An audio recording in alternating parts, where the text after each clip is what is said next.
dear folks, guess who? Hey, Cole here, and as I have just about completed the feminine principle, I'm now challenging myself to a new series with an attempt to address the masculine principle, which I find very difficult because, let me put it this way, when women get together they become like an ocean, like a water, but the man comes and he sees her from a different view. Equally, when women see us men, they see us differently than we can ever even imagine what that's like.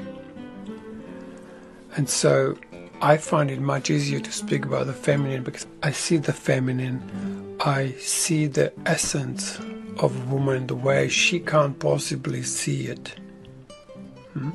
She might maybe notice it in other women, but from the man's perspective, we see it differently, and we have this in ourselves as men.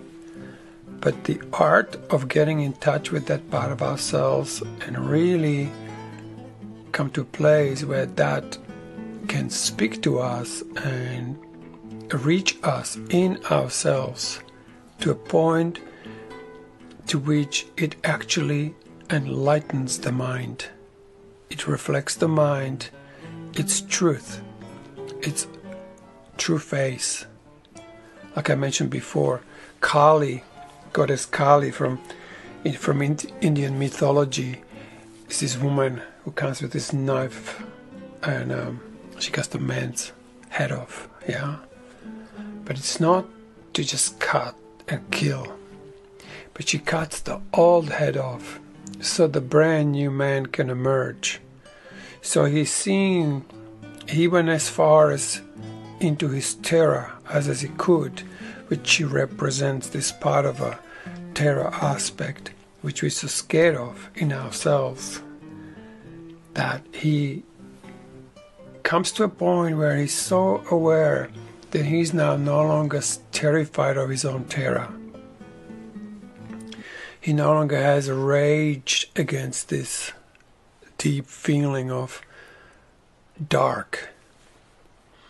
And so that's the Kali energy. She comes out and she cuts this head off, old head off, and he is also at the same time reflected his true face, his true masculine presence, the man who no longer sees with the eyes, but he sees with his heart, and he can see with his whole being, which becomes like a barometer of feeling what is actually happening all in the feminine. However, in masculine core is stillness. Now, that's as much as I can say about masculine. Just kidding, right? It's this stillness, undefinable, profound, when he's no longer disturbed by small things of this world, little grievances, little triggers. He's complete in himself. He sits there, he's done. He sees nothing as a great challenge. So that is really the representation of the Shiva.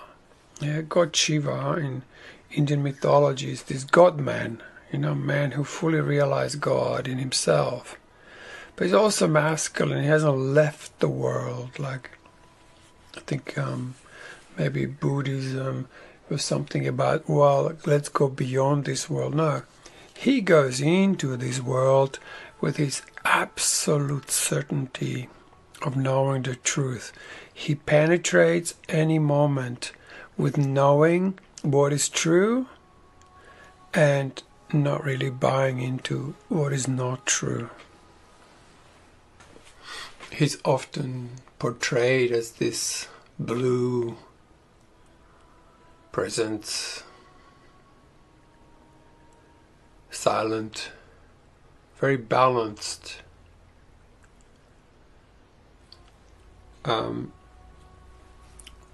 One of the most important things from that picture that we often see Shiva in, and I'm not talking about those overdone statues or overdone paintings, but the simplicity of this. We see a thing that stands out, and that's his balance. It's one of the key things that today's man, the older he gets, more collapsed, more, unless he exercises, he holds his physical body in strength and that kind of like a masculine erection. He's open, his chest is open, and even when he feels vulnerable, he still stays open and present. Whereas today's society has collapsed us already in the early days, like when a kid gets scolded, he is this excited being about everything, and then he gets scolded, he collapses a little bit, and what actually happens, he never fully gets up, because somewhere he begins to doubt himself, or begins to be affected by the world, smacked, collapsed a little bit. And then if it happens again and again, he goes into a misalignment, and a physical misalignment too. And most of it happens around the neck area. When you look at children, their necks, I specifically always enjoy that, how their head just sits on the neck through this like strong position of his head, just sits on the neck, sits on the shoulders, and it's almost extending upwards. It's going up, it's growing up. When they get scolded, they collapse and the shoulders drop and their back gets bent. And I remember my son one day, he was so erect, he was so strong, and then I didn't even say anything, but somewhere in there he was so disappointed, and I could see him just fully collapse. I was like, wow, that's fascinating. And so for today's, the emergence of a new man is where he begins to return to this erected self, this part of him that is lifted by his spirit, where he's so full of energy, so full of alignment, particularly through his clarity on his mission. Number one thing, and I can't help but to agree. I've been involved with a teacher called David Data for many years. Actually, I live on this beautiful property near Byron Bay, and part of this property is a hall where people go and do workshops, and so it was just across from my paddock that he was giving these workshops, and I spent quite a time with him, and then based all of my work, my men's work, based on his some of his principles, and can't help more with him on a subject that man's mission is like a number one is in his life. It's like, where are you going? And these missions, they change as we achieve them. And often they come to an end, and what happens if a man doesn't go into silence and get really in touch with his own heart, and with his own deep presence and knowing what is his next mission, he might go downhill from then on. He might even become depressed. And you might say, hey, he was so successful, look what he achieved, and how come he's depressed now? Most of the time man is depressed because he loses the next mission. He loses that focus on, okay, I've achieved this, I celebrate, and now what's my deeper mission? For me personally, in the early days, I used to do Vipassana meditation, which is like a 10-day sitting. It's a Buddhist-based Goenka meditation. You sit from 6 a.m. or 4 a.m., depends on a scenario you're in, and you meditate until evening with little breaks, and sometimes with food, sometimes with no food. But it's 10 days of quiet sitting. And one thing that happened for me by default, I would say, that by day 7 or day 8, I would suddenly get really clear on my next mission, even without me looking for the mission. I was looking more for a form of getting to know myself, but this is what it actually is. Like, you know who you are, you know your heart, and you know what's the most important thing to you. And then you follow it through setting up your mission. I think it was Picasso who said that, your purpose is to find your deepest gift, and your mission in life is to give it.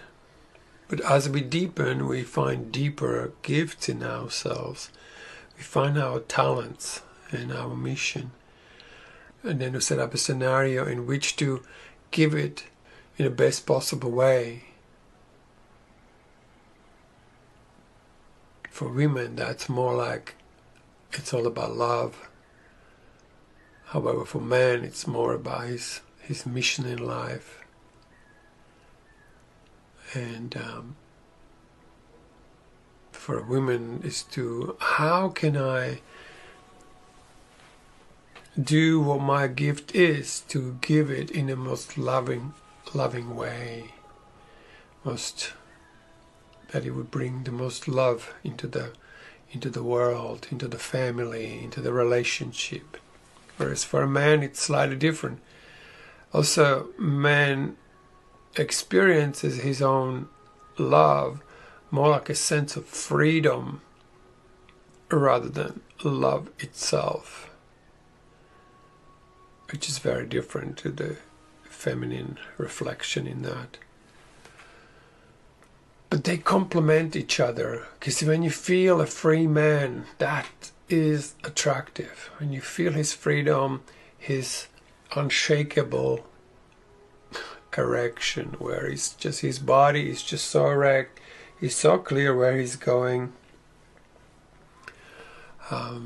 It's like Barry. We all know Barry, and Barry's like a man on mission. He's got his really masculine voice, and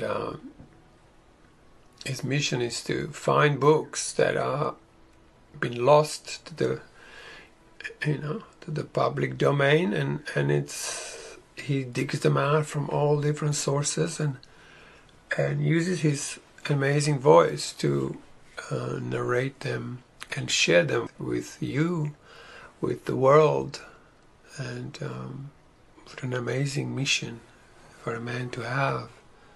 Yeah. And at the moment, my mission is to bring people an awareness, the importance of feeling, which I think is a real secret to it all, because information in the mind we already have plenty of. Some presence of heart we can open at times, but to sustain the love's presence and the love's awareness, we're going to need way deeper level of feeling. And this is my mission in my life. I work with these three materials that I find so profound, particularly Right Use of Will, which is a set of books on feelings and how to explore this deep feeling part of us that we call the will, which is different to willpower. So willpower is more like this determination to follow through with our mission. However, this will is more like the will of God, the inheritance we receive from creation, us, who we truly are, and what is that gift. And in my personal life, it really is to introduce the mother principle to not only men and women also, because this is a part of us, and I mean both genders, that needs to be, we need to be reminded of it again. And that is because what we think our feelings are and what we think we feel is not necessarily our true feelings. They're not true feelings. They often are just thoughts that appears as feelings, or the emotions appearing as feelings. But the real feelings, true feelings, is and I'm using the word feelings, but really should be just a feeling, because feeling is one. Same as there is one thought, but because of the split, we have this, what appears to be as many thoughts. So when a man returns to his real, true masculine, he has to go through this feminine phase where he discovers his feeling self and he becomes one with his feelings. He learns how to be present. Actually, that's what really presence really means, to be present for what is really happening, what I call downstairs. Like, how am I really feeling? And be as authentic in that expression as one can be at the given time. The deeper he stays, the longer he lasts to be present with himself, the deeper the presence.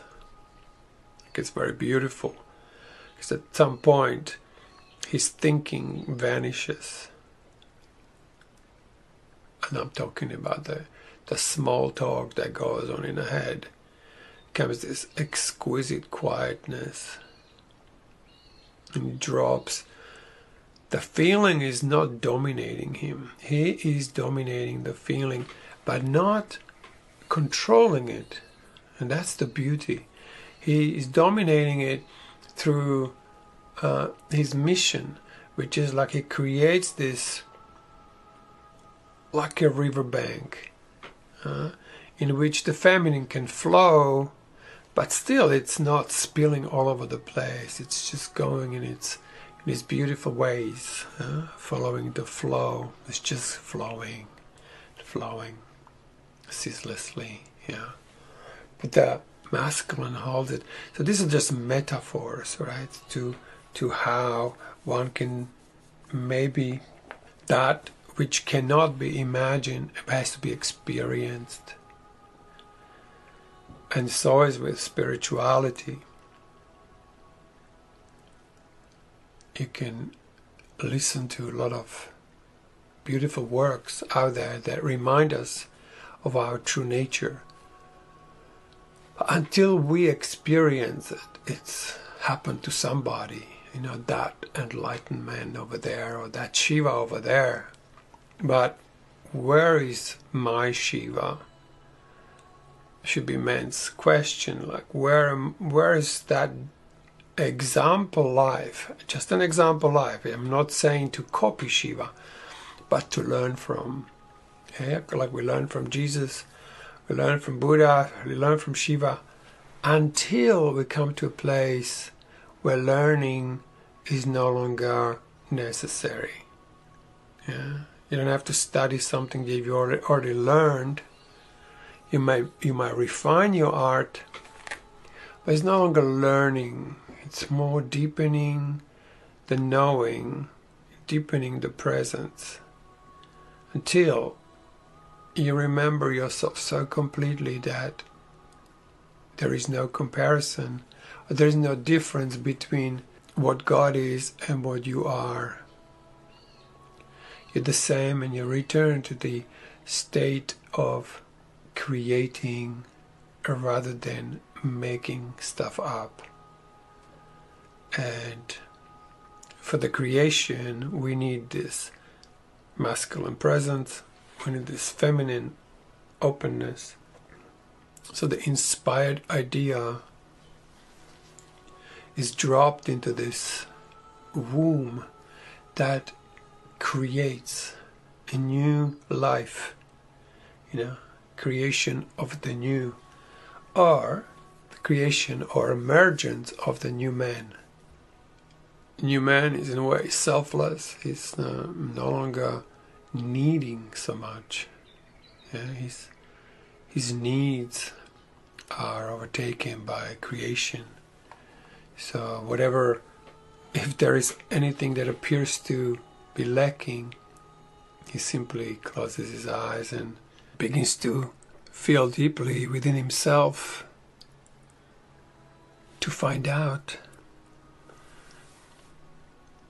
Once he does, he simply allows himself to feel it to the max. All expressions of love are maximal. As I said before, in a feminine principle, I explained that everything we do to get a feeling of some kind, a feeling of satisfaction, a feeling of fulfillment, feeling of whatever we desire. So if you look at all your activities, sometimes you go days, weeks, a month to achieve something, just to have it, to bring up a feeling in you. If you want to shorten that and shorten your time for search, simply stop. And this is where the art of feeling comes in. Because instead of chasing things, you learn how to feel that which the desired thing will give you. So I already have what I wanted to have. That feeling is already in there. Otherwise, it wouldn't be actually looking forward to it. There would be no point of us chasing something. We already know what we're going to get. So then, and this is something they never taught us at school, never taught us in anywhere pretty much, is to maximize feelings. And how do we do that? We actually don't push them, don't manipulate them. We simply step back and we open a space for feeling to fully express itself.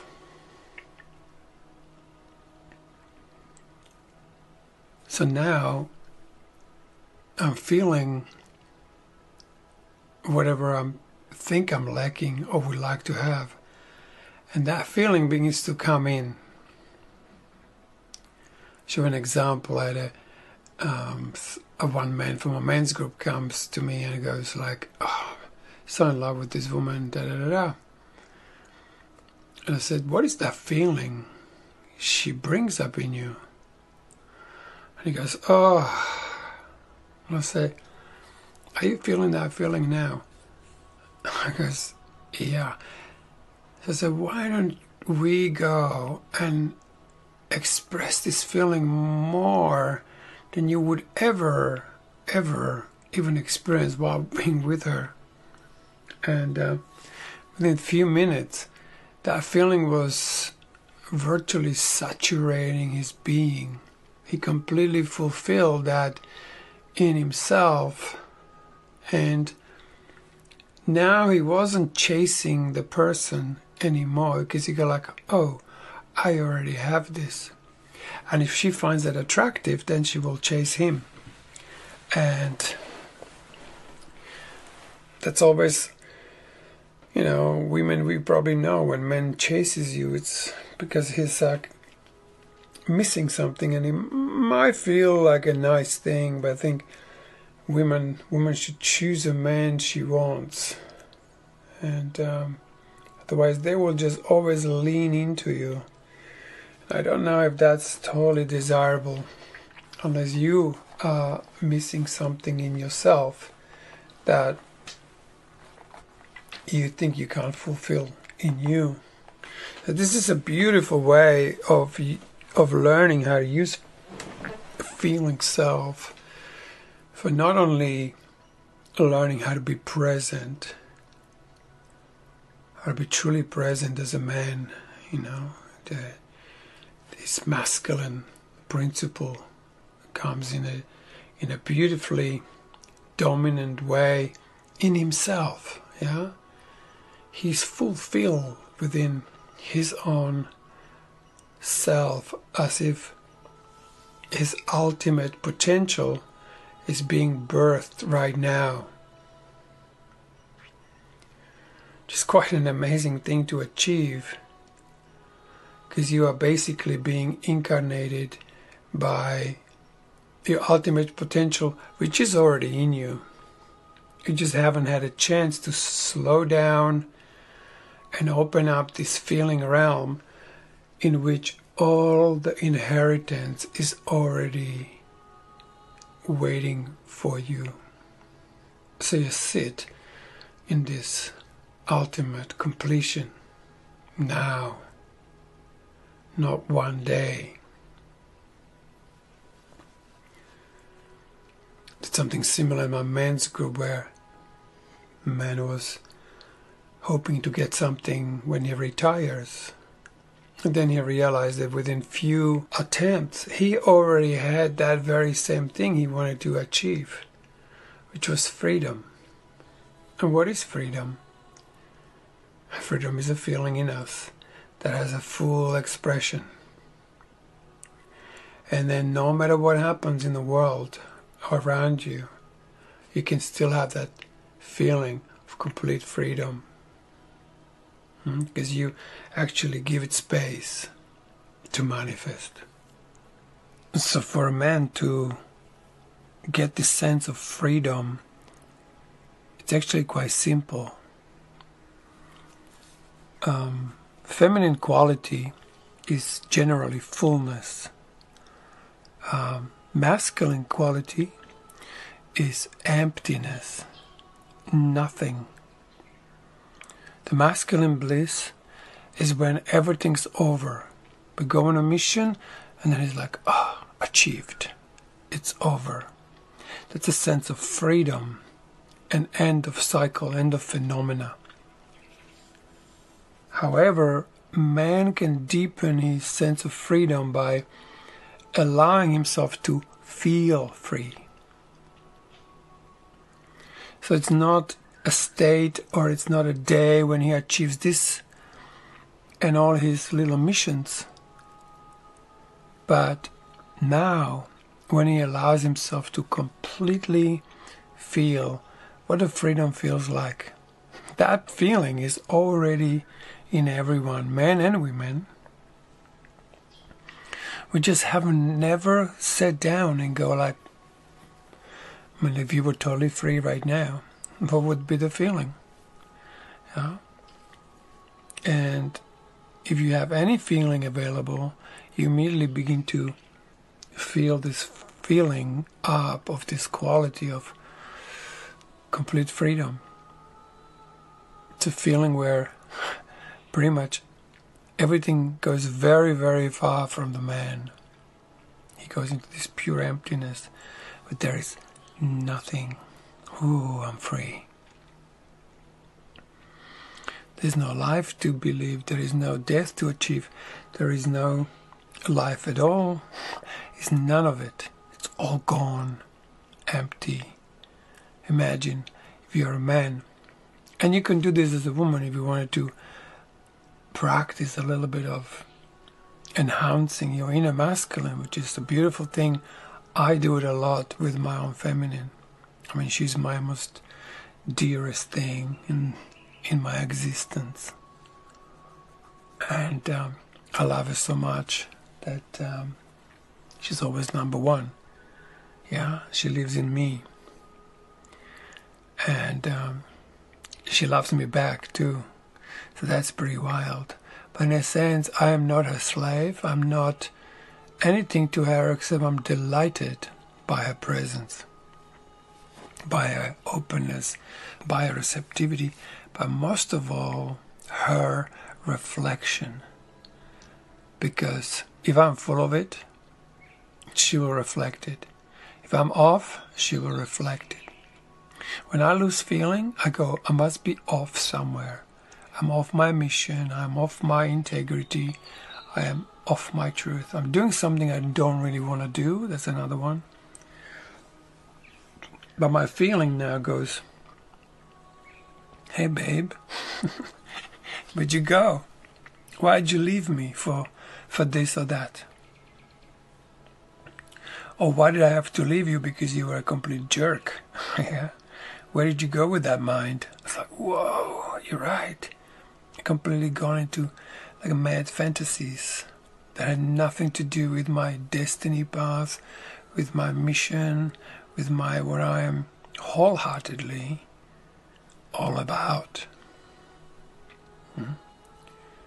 So that feeling is in itself extremely fulfilling for a man.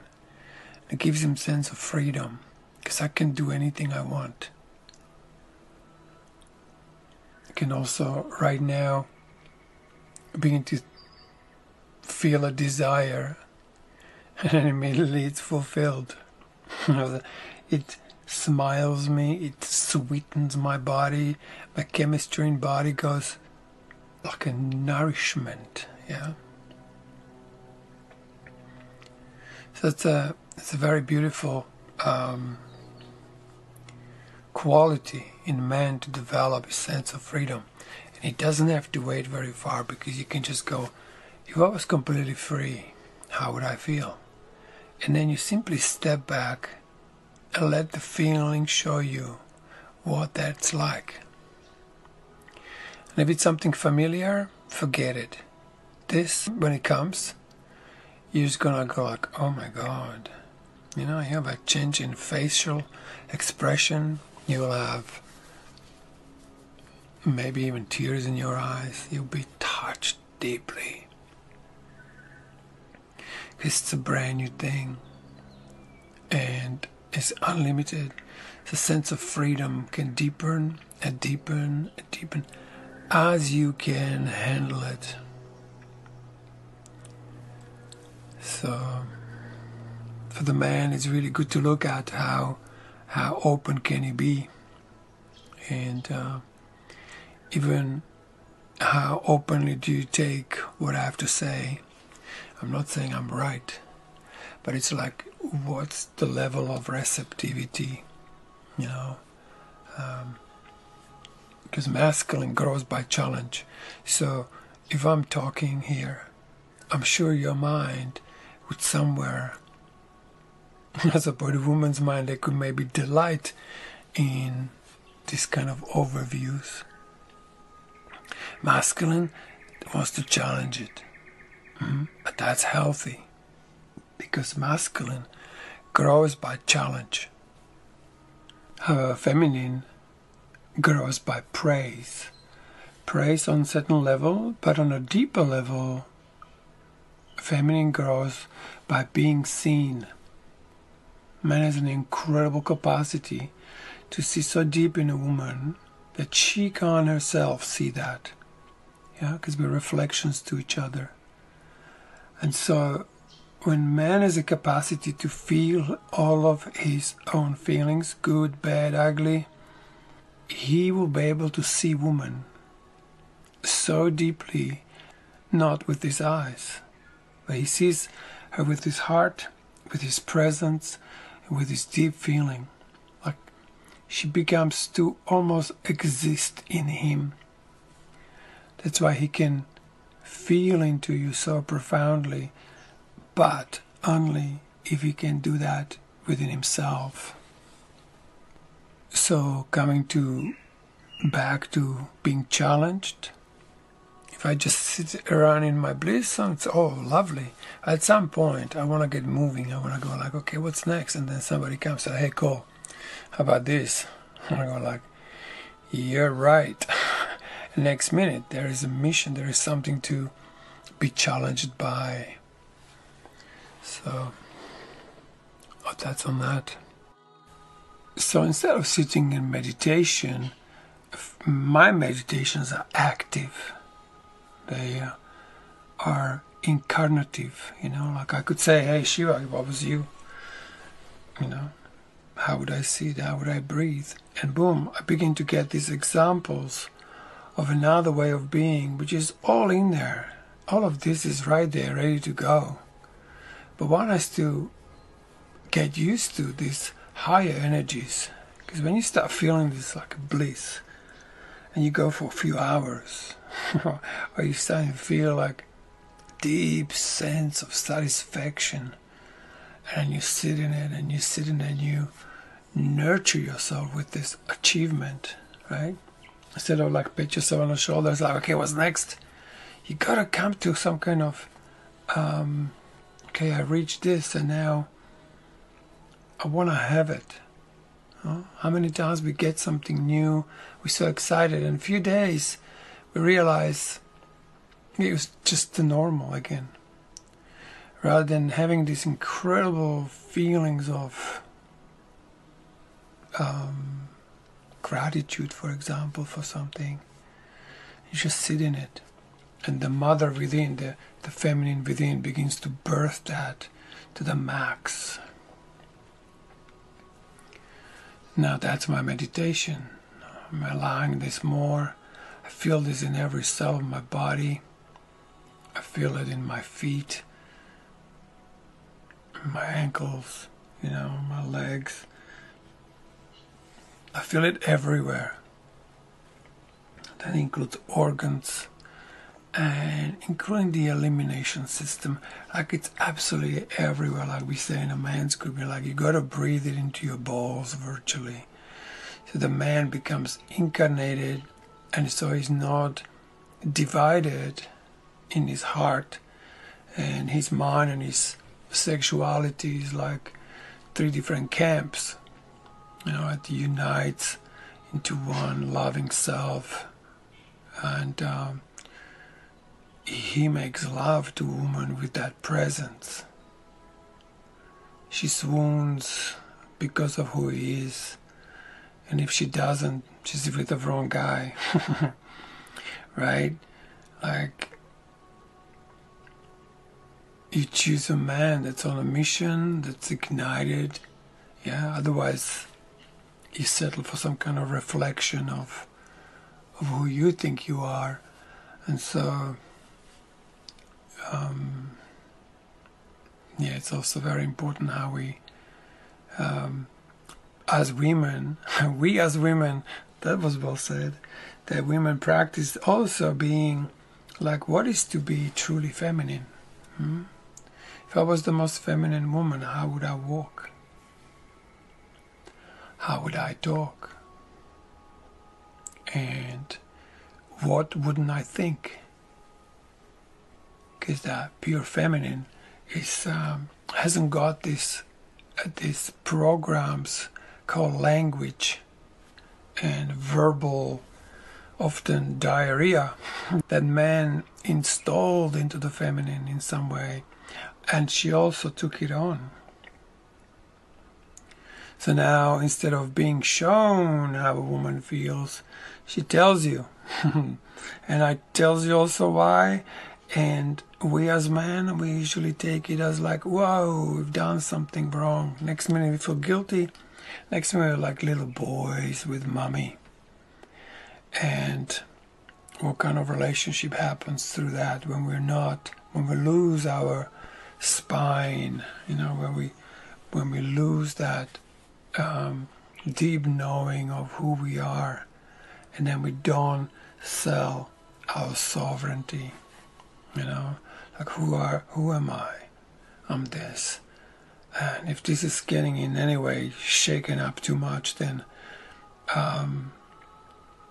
if I sell myself for my own truth, I suffer.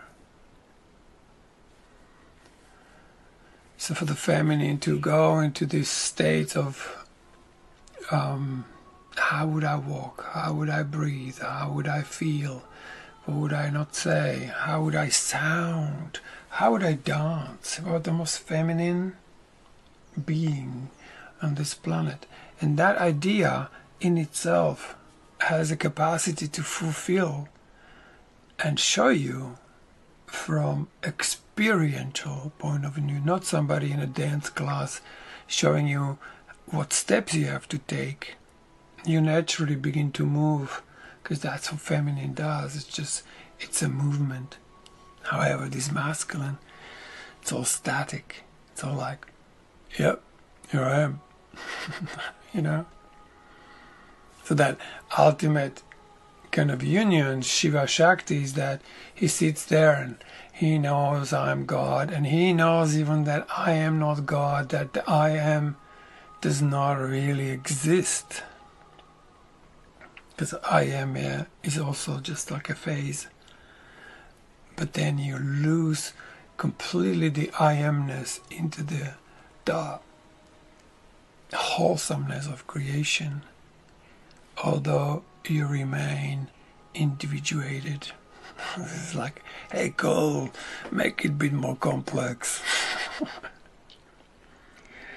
So you learn how to sit, how to incarnate yourself to a king. If I was Shiva, how would I be? Oh yeah, I wanted to talk about that. So he is in his totality, and here comes Shakti. And he's like unshakable, unperturbable. He's just so amazingly real, right? Which you might say, yeah, right, show me God like that. You know what? There are guys like that. But also, those guys will choose the girls, women who are also, they begin to attract each other. And for a long time, I couldn't see any. Why? Because I couldn't find myself on that level. But you will get your companions when you begin to move your own energy. You will magnetize to yourself your deepest desires. Without effort, they will magnetize. Magnetize don't mean chase. Magnetize means bring to. So here she is. She just goes into this amazing dance as a response to this exquisite presence, and she does what she does, and his level of lovemaking is his unperturbable presence, and she can go wild on that, and he stays present. So practicing these states, practicing as-ifness, which is immediately available through understanding the secret of feelings. And I warmly recommend there's a book called Feeling is the Secret by Neville Goddard, and it's probably the shortest book I've ever read. It's the most profound thing I've ever read. I love the simplicity of it, and the whole practice, as I mentioned before as well, is this, how do you want your life to be? It's the main question. Rather than go on about how we don't want life to go on and be, go, hey, how do you want it? Yeah, but no, how do you want it? Yeah. The minute you start focusing that way, particularly as a man, you begin to refocus. You begin to get ignited and inspired to a new way of living, to a new way of being, new way of walking, more erect. You come back to your center. Your heart drops downstairs, and you have feeling like your love comes from your hips, from your lower grounded self. This is one thing for a man. If you find yourself thinking, those days or nights where your mind just would not stop, that's only because you push the feeling away. Guaranteed, 100%. If we push some feeling away, we have some feeling we don't want, there comes this gentle pressure that seems like dusk. You don't see it coming, but you're just darker and darker. And so you find yourself without feeling. And when there is no feeling, there is no ground. And when there's no ground, mind will try to figure out what is happening. Okay? And that's that thinking that's going on. We think we are focusing on something real, but we're actually just spinning. Cosmical says, you're never upset for the reason you think. The right question here is, if I'm not upset for the reason I think, then why am I really upset? And that takes a little bit of a quiet time, feeling deeper. It's like, what's underneath all this rambling? What's underneath these emotions? When you get there, you go like, whoa. Comes the silence. The mind immediately stops. To get to this easier would be next time you meditate, whether a man or a woman, it's equally beautiful. So you sit, straight spine, nothing forced, just being yourself, balanced. And then you begin to smile for no reason at all. Just put this smile on as if you saw a baby or simply anything that puts a smile on your face. And then you just sit there, and that's your main focus. It's just to smile and smile and smile. And you do that for a little while. You begin to feel that your mind is slowing down, and then you drop that smile into your chest, or almost touching the abdomen, and then you smile there, and you'll also realize that that smile is a different quality.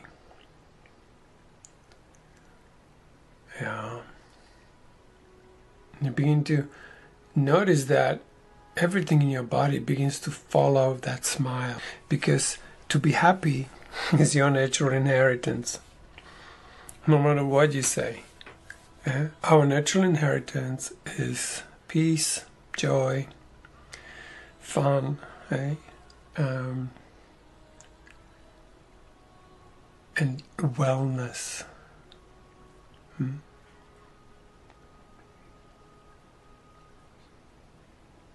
So this begins to emerge